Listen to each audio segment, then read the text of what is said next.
Hello there and welcome back to the channel, and if you're new here, welcome. My name is Aiden H Talks. I rank, review, and react to all types of movie media, but today we're doing something a little bit different. I've been wanting to do a tier list video on this channel for a long time. The last one I did was tier listing all Marvel villains, and that one did pretty decent, and it was also so much fun to make. So I'm back at it again, but this time I'm tier listing Marvel's Phase 4. Now, with Secret Invasion coming out last night, it occurred to me that I have not talked about Marvel's Phase 4 on this channel. I talked about it on the podcast and I talked about it on my TikTok, but never here. So with it ending and with Phase 5, 3 projects in, 2.5 if you want to count a little bit of Secret Invasion, I thought, what better time to talk about it right now? There's no big releases this week, no big trailers on the horizon. So let's talk about Phase 4, make a fun little tier list video and get one out this week. So that's what we're doing today. Now let's stop all of the chit chat and get right into this tier list. Now, starting things off really hot and really controversial, we have She-Hulk. Now, She-Hulk,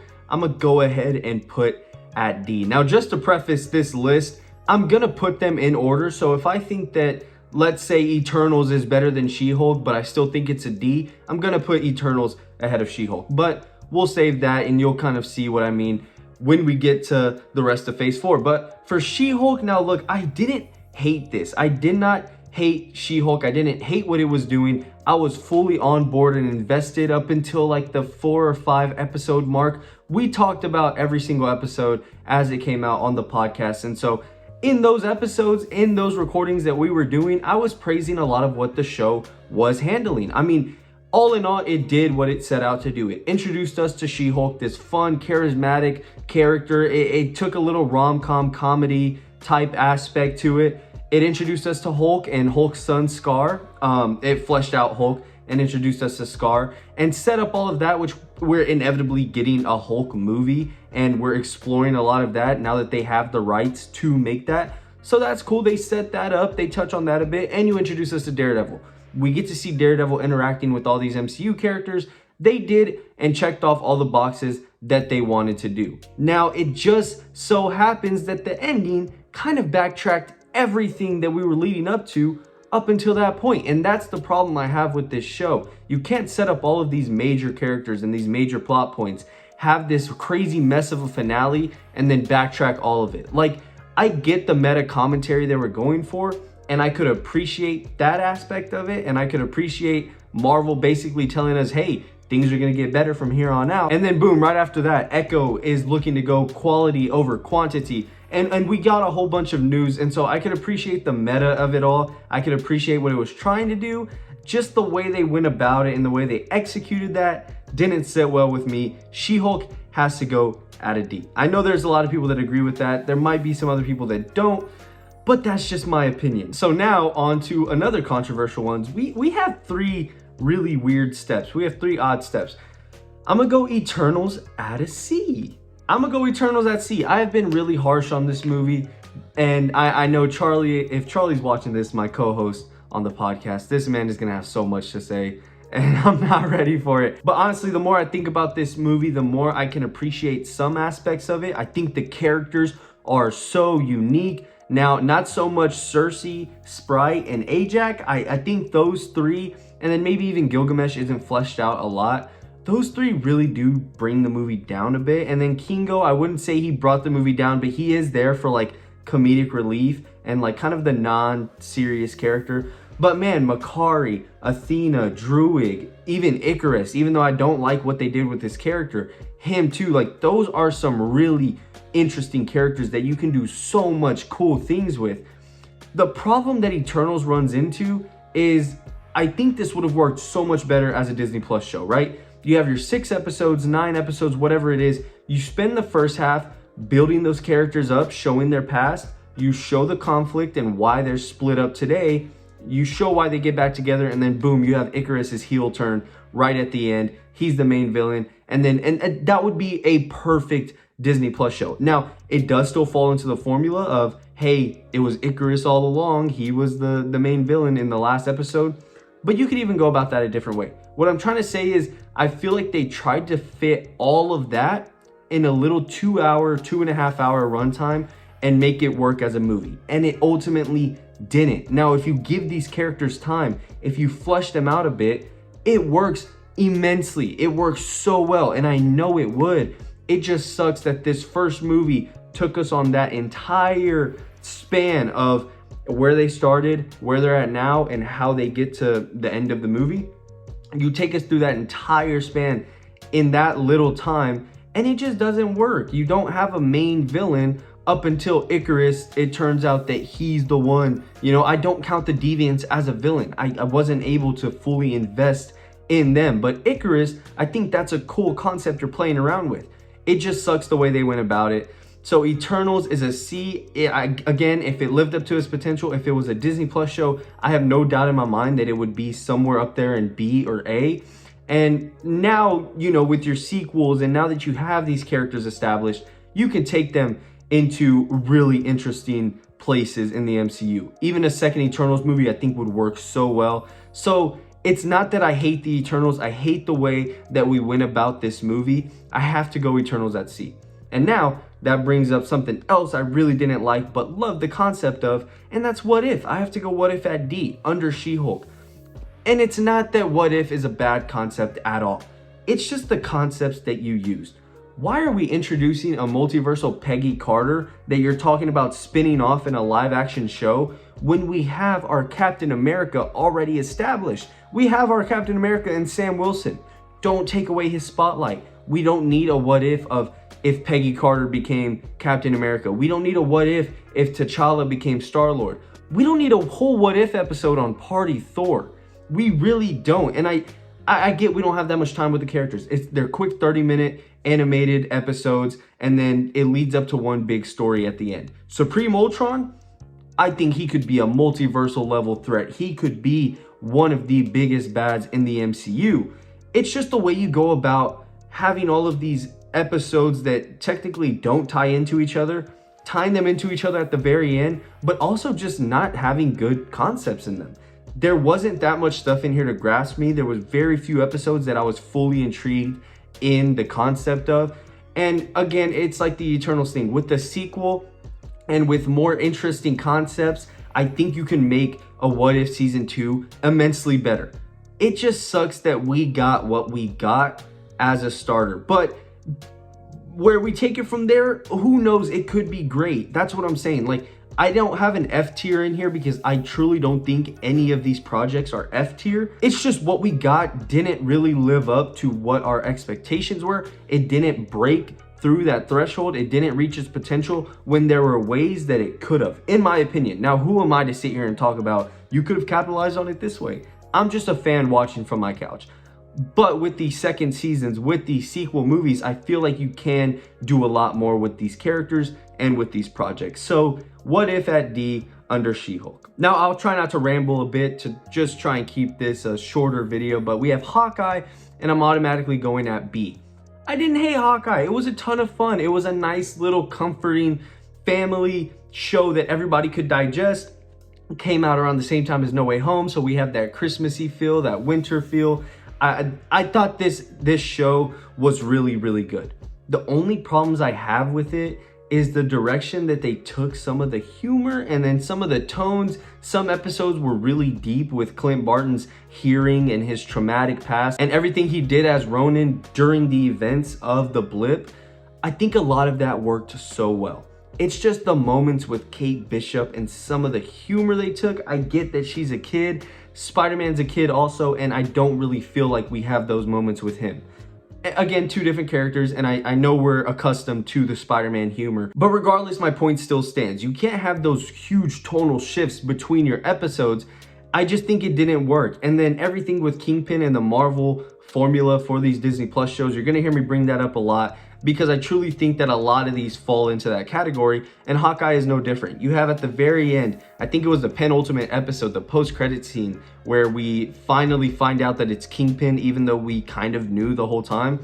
And then Kingpin's the main villain for the final episode. It turns out it was him all along, and even the direction they took him. Now look, I'm not expecting Kingpin to come in and smash some dude's head, bust it open in a car door. I don't expect that.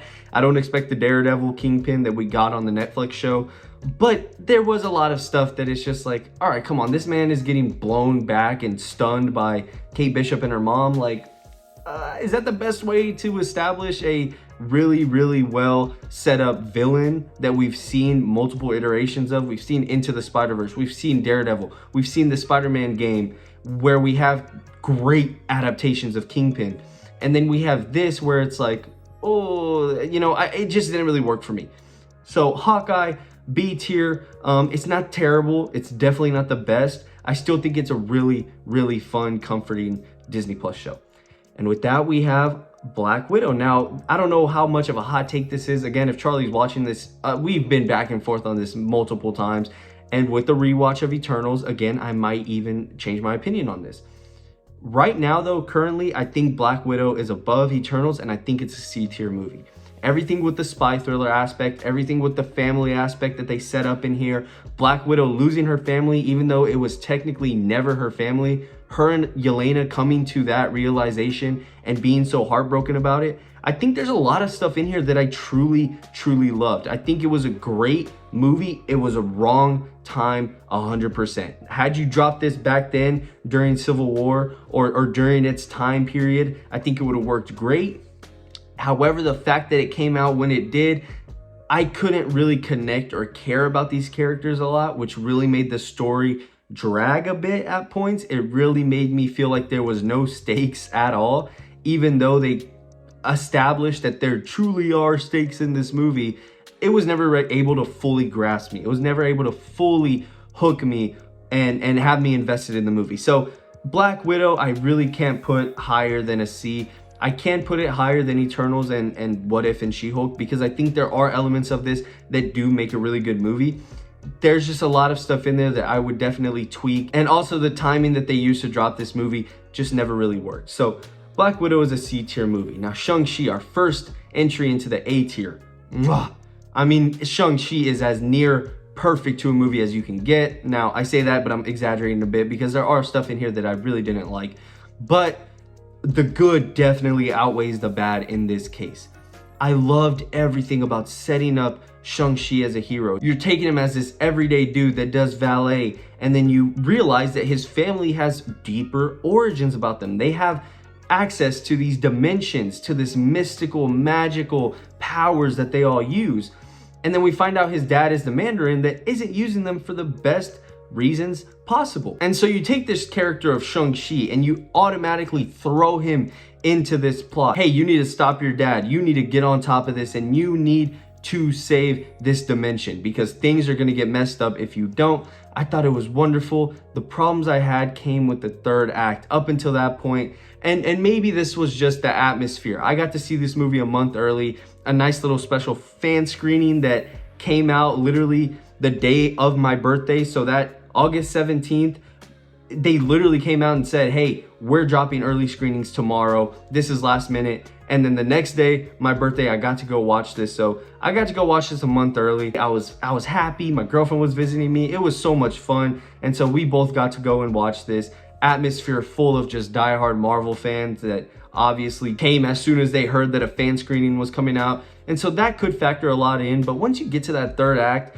and instead of tying it all back to his dad, tying the entire conflict in the final battle back to his dad, you use these big CGI creatures. And I don't even hate that because I love seeing that in movies. It's just when you have everything set up so perfectly and then you choose that to be the final fight and then have his dad do some heroic sacrifice, that's when it doesn't click and that's when it doesn't work. Otherwise, Shang-Chi was a beautiful and a perfectly executed movie. I just wish they would have tweaked that third act a bit. And so speaking of tweaking third acts, we have Black Panther Wakanda Forever, which I will put at A tier, but I'm gonna put it under Shang-Chi. Again, it's a beautiful tribute to Chadwick Boseman. It is a beautiful launch for Shuri and having her step into those shoes of her late brother.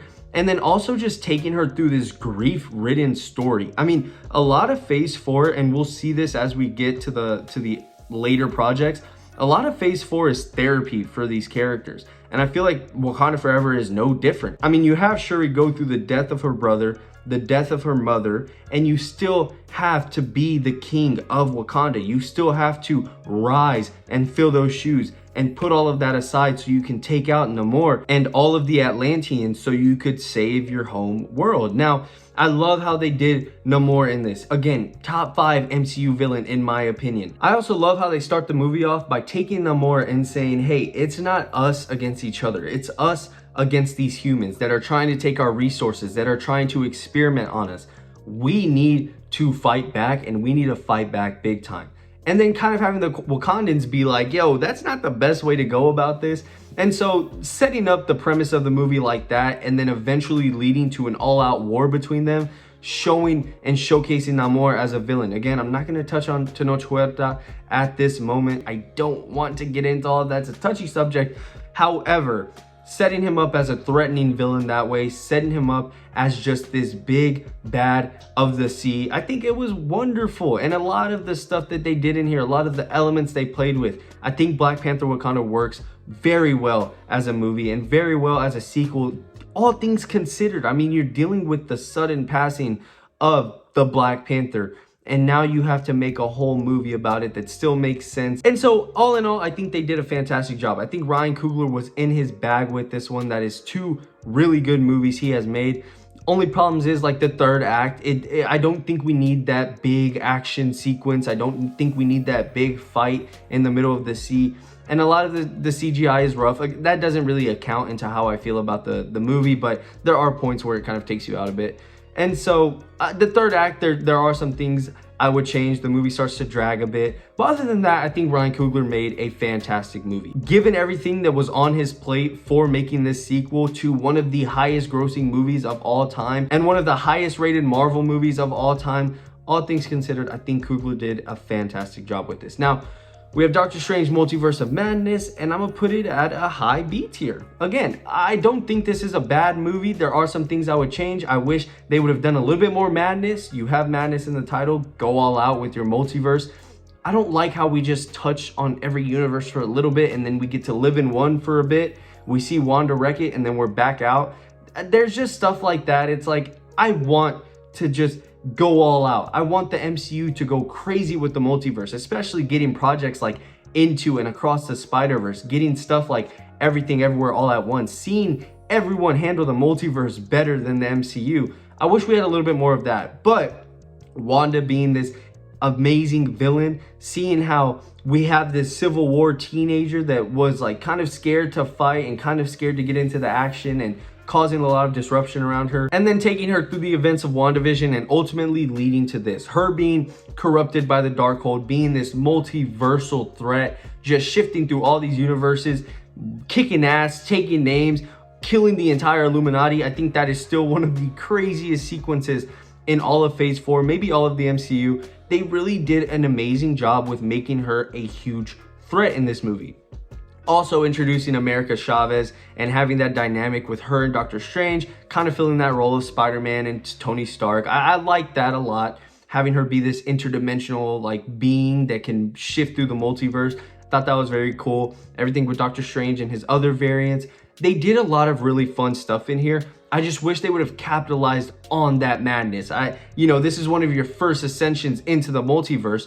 Make do with what you got and go all out, go crazy, go balls to the walls, throw everything at the wall and see what sticks. They really played it safe with this one. Not to say it's a bad movie at all. I still think it really holds up. I still think it's a really good movie that I do want to revisit. I think Sam Raimi was in his bag with this one. Again, there's just some things that I would switch up and some things that I wish were done a little bit different. But overall, Doctor Strange Multiverse of Madness, very, very good movie. Next up, we have Falcon and Winter Soldier, which I will put at a high C. I will put it as the front runner in the C tier. Now, like I said, this phase was a lot of therapy for these characters. We have Bucky, who is dealing with this PTSD, dealing with the trauma of being the Winter Soldier and all of the destruction that he has caused, all of the lives he has ruined, all of the families he has torn up. And we have Sam Wilson dealing with the death of Captain America. I mean, that's still something that's not touched on in the MCU, but having the mantle being passed down to him and being a black man that has to be Captain America and seeing the journey he goes on, there's a lot to like in Falcon and Winter Soldier. I just think a lot of the bad outweighs the good in this case. The Flag Smashers are some of the worst villains in the entire MCU. They never made me care about them. Now, John Walker, on the other hand, I was fully invested. I loved the concept of having a black Captain America that doesn't want to take the mantle because he doesn't feel it's right, and then having the white man step up, take the super soldier serum, and just be like, yeah, I'm here, bro. I want to be the top dog. I want to be the biggest thing in America. I want to be a symbol for everybody. I like how they did that. I love messing with that concept, but the Flag Smashers didn't work at all. You can't make me care about Carly Morgenthau after she blew up a whole building full of hostages, and then all of a sudden have Sam Wilson carry her like he's an angel and say she sacrificed her life because y'all didn't want to give her what she wanted. Y'all didn't want to listen to this little girl. It's like, no, bro, at the end of the day, she still killed like 10 people. Like, what are we talking about? So the Flag Smashers, I couldn't take serious. I think they were easily the weakest part of not only this show, but in all of Phase 4. I did not like them at all. But like I said, there are some things I like in here, such as Zemo, such as Bucky and Sam Wilson and John Walker. I think there's a lot of stuff that was really clicking for me. And I was even defending this show. I was in the front lines when it came out, but then just taking a step back and soaking everything in, I realized that there was a lot of stuff in here that I really didn't like. So Falcon and Winter Soldier can lead the C tier for now. Thor: Love and Thunder. This might be a hot take. I easily think Thor: Love and Thunder is one of the worst things Marvel has ever put out. I really don't like this movie. Again, a lot of these, maybe I just need to revisit. Maybe I'm too harsh on them. It just didn't work for me, man. You have such a gold mine on your hands after Thor Ragnarok, after the absolute smash that was, because I love that movie so much.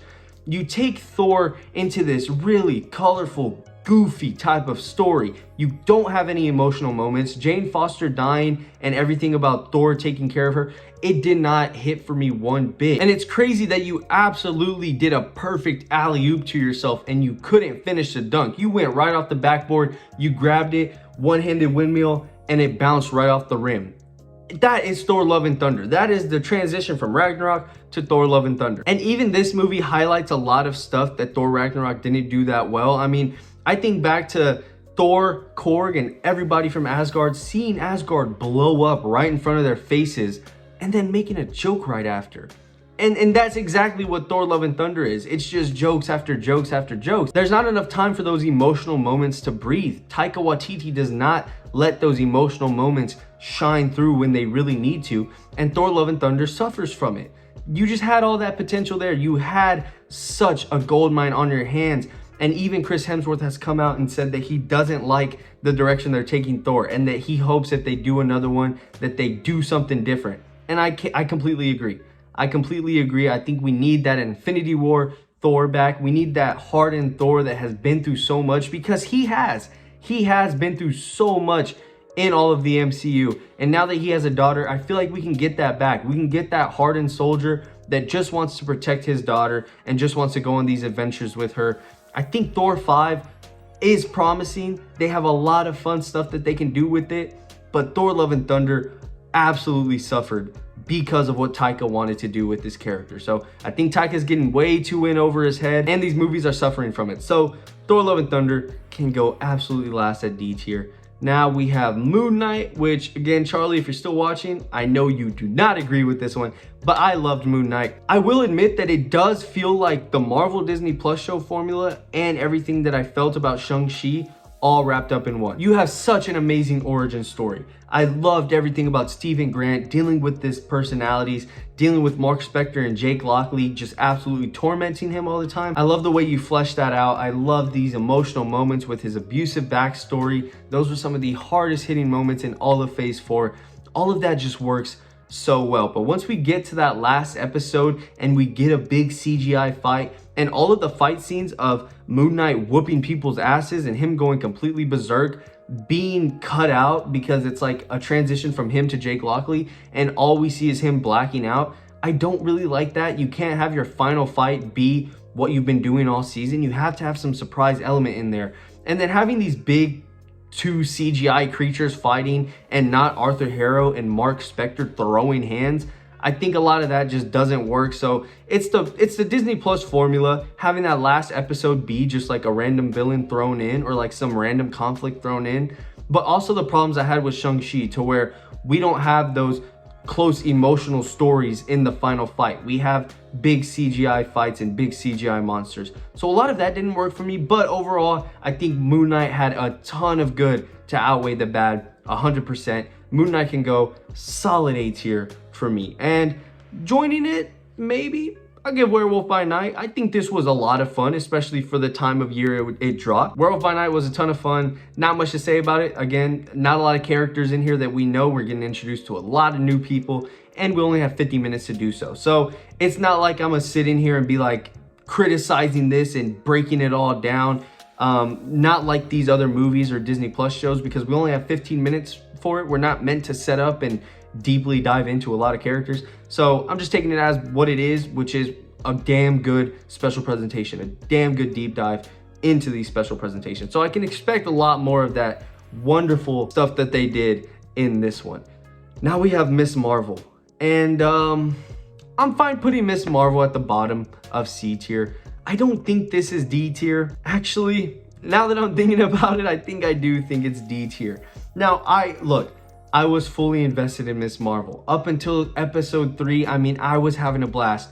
All of this stuff we covered on the podcast, and me and Charlie were absolutely praising Miss Marvel. I was absolutely in love with it. But once we get to episode 4 and on, like 4, 5, and 6, and maybe even a little bit of 3, really brought the show down for me. I would have loved if this was her Spider-Man Homecoming. If this was Kamala Khan's Spider-Man Homecoming, where the stakes are so low and she's just in New Jersey the entire time and she's just fighting off this villain that's close to her in the comics, I would have absolutely loved that. But when you start going all the way across the world to find these clandestines that remind me a lot of the Flag Smashers, I really didn't care. Like, bro, there's a moment in this show where the clandestines are like, look, Kamala, you have the other half of the bangle. Can you please take us back home? And Kamala's like, oh yeah, definitely. But let me just do this real quick because it's like really important family stuff.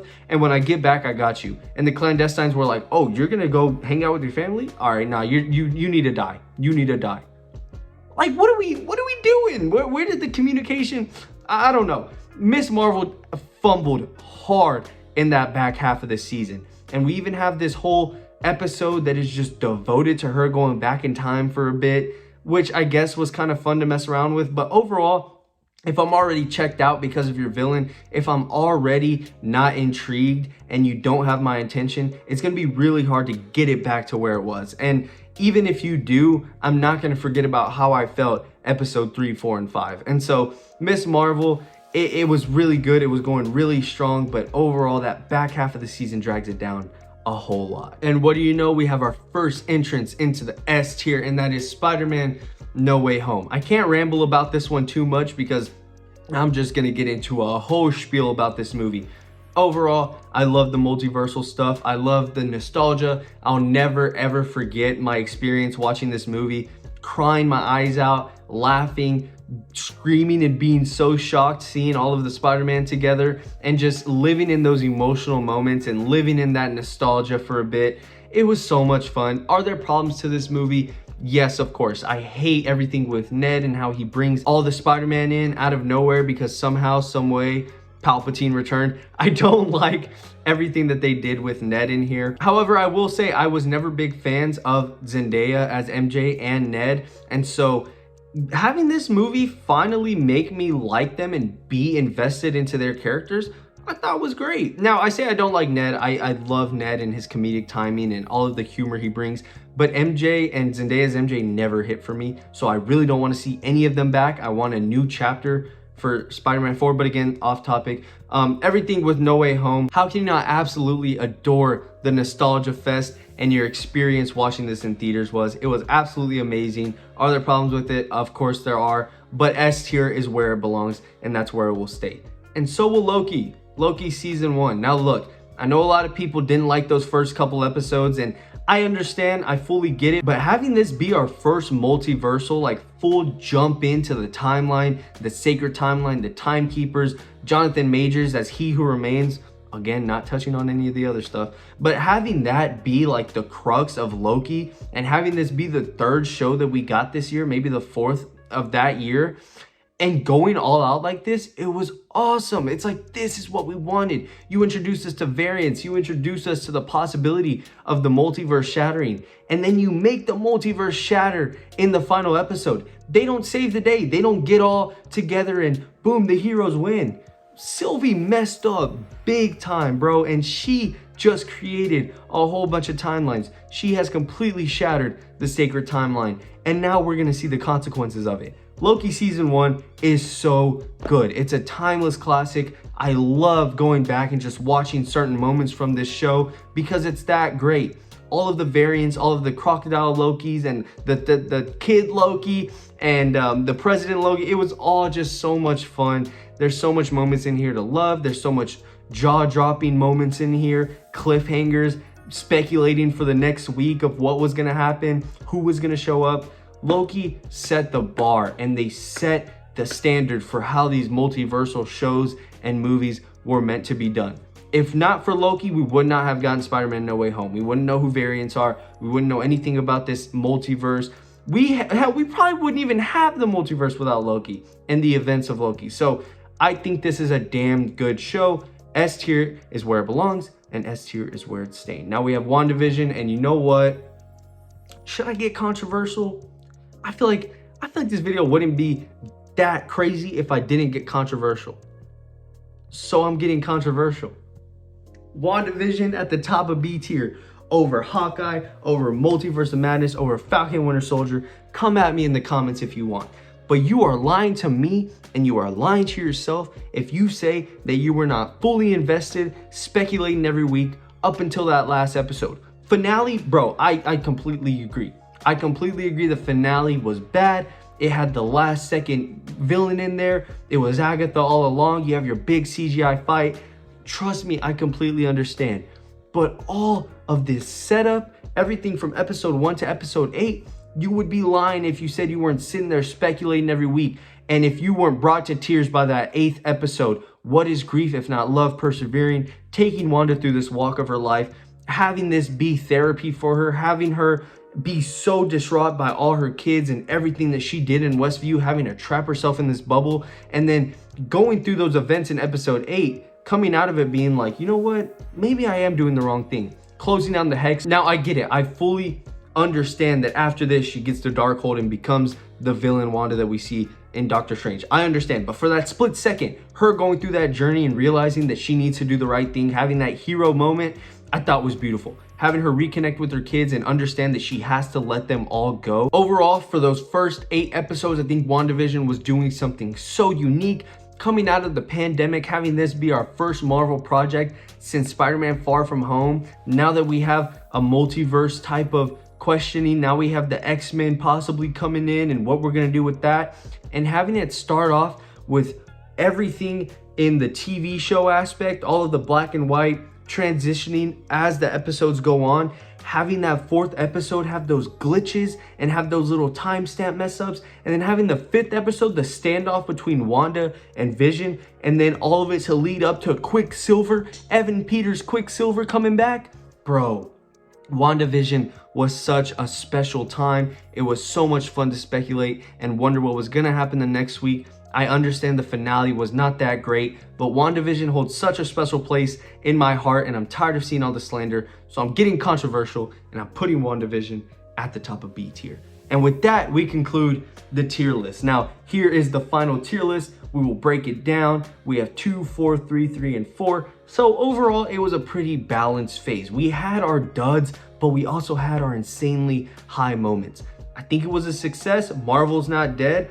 All praise to the mouse overlord over at Disney. I think we're only gonna get better from here. Phase 5 has started out looking a little bit promising. Secret Invasion episode 1 was an absolute banger. Guardians of the Galaxy was one of the best Marvel movies of all time. And then we got Ant-Man Quantumania, which, so we'll see where we go from here. But as of phase 4, and now that I finally got to talk about phase 4 in complete depth on this channel, here is the final ranking. Soak it in, take your screenshots, and blast me everywhere, all over social media. I stand by all my comments and my opinions in this video. And without further ado, that is my tier list. Thank you for watching. I'll see you in the next one. Peace.